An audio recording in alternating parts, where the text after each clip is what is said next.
Hello and welcome to another Demon 212 VC review. Today I'm going to be taking a look at Yoshi's Cookie on the NES. If you've never played the game before, it's a puzzle game, but it's not a Tetris clone, so it's better off if I just show you it basically. At the start you've got 1p or versus. I'll show you both, but obviously I'll just start with 1p. You can then choose which round you want to start from. Obviously whichever round you do, the harder it is, and you can get, you can go more than the 10 rounds. It hasn't just got 10 rounds then you beat it, because that wouldn't be much of a game. It's just similar how on Tetris you couldn't start from line 99. But anyway, you've then got speed of the game and music types. And the first music type here, music type A, if you've ever played Tetris DS and played the puzzle mode, then that's basically the music from that, because it's, the puzzle mode is set in the Yoshi's Cookie theme type thing. Whole point is though, you just basically, you hold two on on one of the tiles and one of the rows, and then you can move the row. And the whole point is you have to create, match up all the cookies. 5 different cookie types as you can see, and when you do a line of 3 or more cookies, then you actually get, it fills up the gauge over there on the bottom right, and when you fill up one of those gauges, then you get what is known as a Yoshi's Cookie. A Yoshi cookie to be fair, not a Yoshi's Cookie, that's the game. But basically they're wild cards, where if you've ever played poker, then you'll know that a wild card means it's anything. So say for example that one diamond over there, if I just had that one diamond and I had 2 of those pink fluffy things and a Yoshi's Cookie, then I could get the pink fluffy things to match up and the diamond could go with the Yoshi Cookie, because the whole point is, as I say, it's a wild card, it counts for anything, it can take the place for anything. So that's pretty much that though. The whole point is you clear the stage and then go on to the next one. If you get too many cookies on the stage, if they go either too high or too much to the right, then that's it, stage over, game over.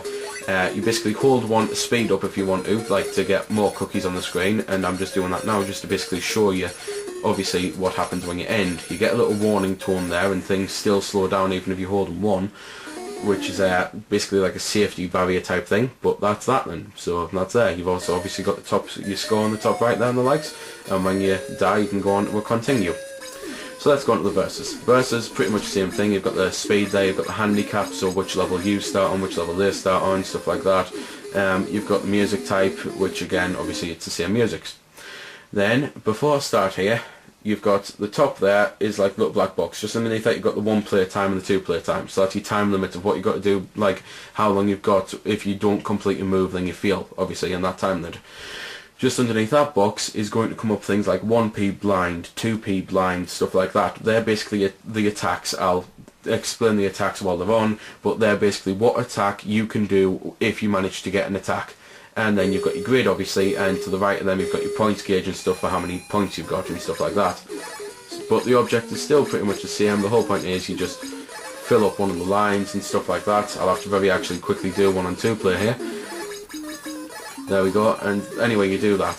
When you manage to get the Yoshi cookies on these, if you fill up a full row of Yoshi cookies, then you do an attack, and that's what they are, like the blind. So if you do a blind, then if I do an attack now, then I would get blind, and basically, well, that's quite funny because I've got keratoconus, as anyone who's read my channel, and I already am practically blind. But anyway, well, it's not as bad as that, but it's still... Anyway, babbling on now, basically it would mean I wouldn't be able to see a certain amount of the blocks on my screen. They'd just be invisible, so you wouldn't be able to see what the hell's going on, so you wouldn't be able to move them or anything because you wouldn't know what they are. So that's the blind. Slave, that basically means that one person controls both grids at the exact same time, so the cursors would match up exactly, so it would be the likes of that, although obviously when you're trying to do it with one hand, then you end up making mistakes like that. So that's basically what slave is. There's just loads of different types of attacks, and it's the type of thing that when you play in the 2-player mode, it's quite fun. So, because obviously you can really try and screw your mates over. So that's pretty much that then. I'll just shut up and let you listen to a bit of the music, and then that's that. I'll just sign off.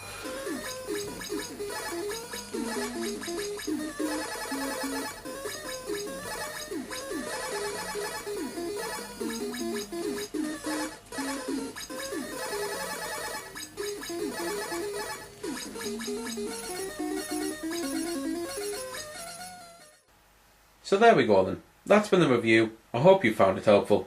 I don't score the games because that's based purely on opinion, so instead I'll leave you to make your own mind up.